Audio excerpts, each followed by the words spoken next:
Fala galera, beleza? Você também tá legal, tranquilo de boa? Então tá, ó. Galera, é o seguinte, novos ares estão dando sinais que a economia brasileira pode vir a melhorar no final de 2019 e principalmente 2020. Quer saber quais foram os dados que estão sustentando aqui meu argumento? Quer saber também muito mais sobre geografia, economia, atualidades, enfim.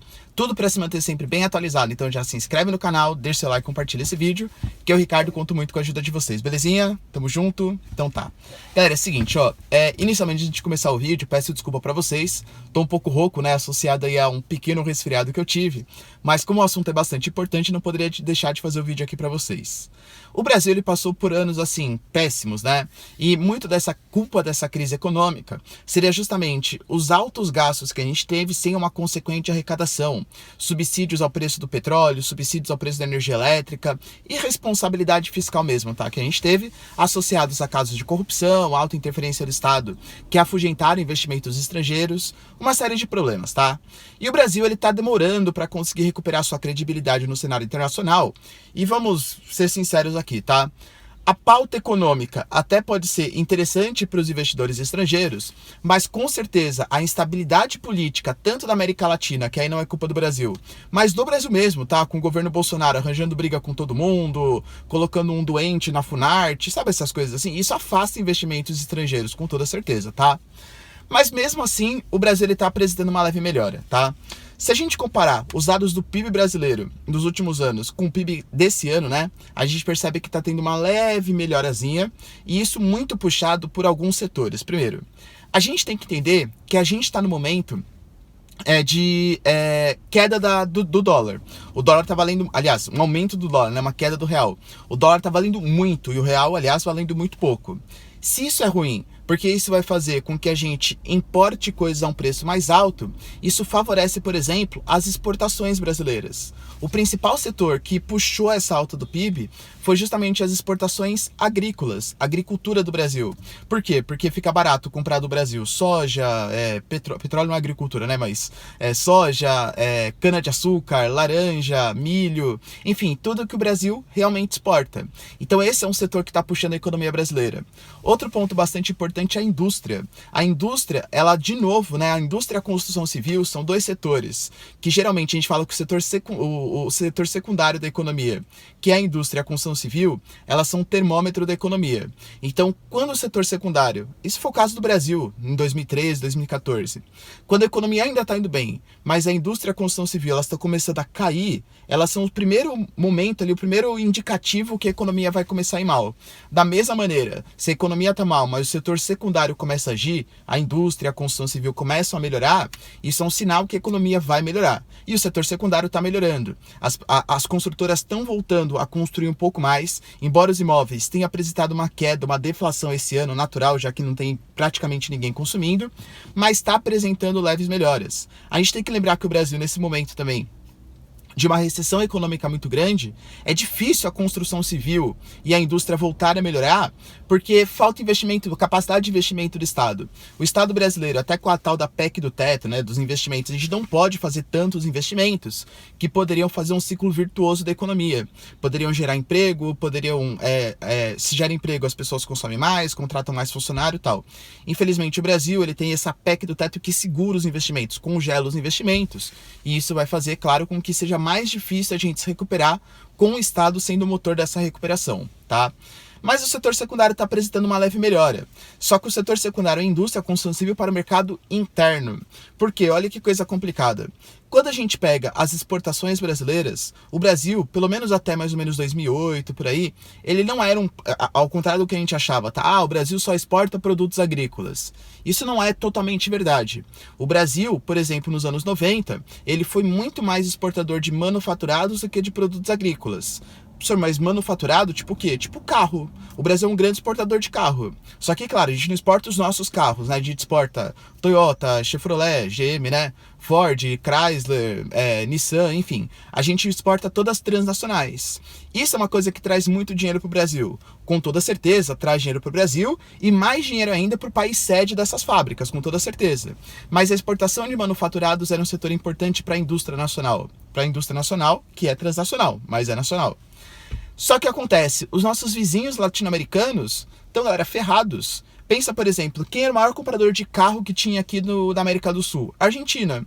O que a Argentina está comprando agora? Nada, percebe? Então a gente não consegue vender nossos produtos para Bolívia, para o Chile, o Chile até que mais ou menos, né? Mas a Venezuela, que faz parte do Mercosul, os nossos parceiros do Mercosul, eles estão muito mal economicamente. E isso faz com que a indústria tenha dificuldade de conseguir exportar para o mercado externo, freando um pouco a nossa recuperação econômica. Mas, de novo, é um sinal levemente positivo. E com certeza, outro fator que puxou muito o crescimento do Brasil foi o fator do consumo, o setor terciário, né? O setor de prestação de serviços e consumo. A gente fala aqui do terceiro trimestre, que nem é o maior consumismo que existe no Brasil. Geralmente o quarto trimestre, porque tem as festas de final de ano, a Black Friday e tal, né? Todo esse papo, faz com que o setor de serviços, de comércio aumente muito mais. Só que já vem apresentando uma melhora desde o terceiro trimestre, isso é um sinal bom para a nossa economia. Por quê? Porque as pessoas estão voltando a ter maior poder de consumo. E aí existem alguns fatores que levam a esse aumento do poder de consumo. Primeiro fator, a liberação de uma parcela do FGTS. A gente não pode esquecer, galera, que isso injetou na economia brasileira mais ou menos 30 bilhões de reais. 30 bilhões de reais que vão servir para pagar dívidas, para consumir, para fazer um crediário, etc. Para as pessoas voltarem a consumir, e se as pessoas consomem, a economia melhora. Nada mais natural. A gente não pode esquecer também que o Brasil, ele vive hoje a sua menor taxa de juros histórica, a taxa Selic. Claro que como a gente tem um oligopólio muito grande dos bancos, ou seja, pouca concorrência entre eles, o spread bancário, o juros bancário ainda está muito alto, né, do cheque especial, dos empréstimos. Mas a redução da taxa Selic influencia, claro, na queda dos juros dos bancos, mesmo que não seja tudo o que poderia ser. E isso incentiva o consumo, porque as pessoas pegam mais dinheiro emprestado. E olha como uma coisa está ligada à outra. Essa pessoa que vai pegar um crédito no banco, porque a taxa de juros está mais barato, ela pode comprar, por exemplo, um apartamento. Aí se ela compra um apartamento, isso incentiva a construção civil, melhora o setor secundário da economia. Percebe como está tudo ligado? E o Brasil vem lentamente, a passos bem lentos mesmo, mas vem passando por essa pequena melhoria econômica. E a gente não pode esquecer também que o Brasil ele está se tornando um pouco mais atrativo para investimentos estrangeiros. Por quê? Dois fatores. Primeiro, o mundo inteiro está numa recessão. Se a gente pega, por exemplo, a Europa, vários países europeus estão praticando taxa de juros negativas. O Fed, o Federal Reserve nos Estados Unidos, também está com uma taxa de juros baixíssima.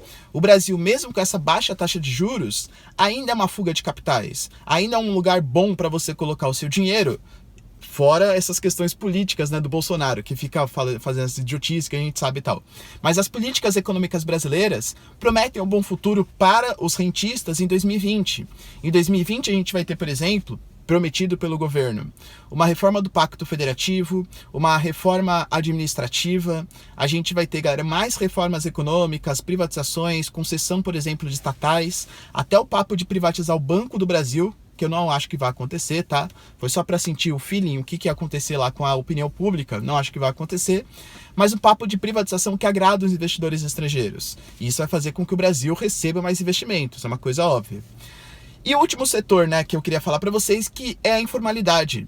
Tá vendo como os dados nem sempre podem ser de coisas boas, necessariamente boas? A informalidade hoje é o que mais está gerando dinheiro no Brasil. Só que, claro, essas pessoas estão trabalhando, por exemplo, na chamada uberização da economia, né? Nos aplicativos, fazendo um bico aqui, um bico ali e tal. Isso está aumentando o poder de consumo, está fazendo as pessoas consumirem mais e a economia brasileira melhora.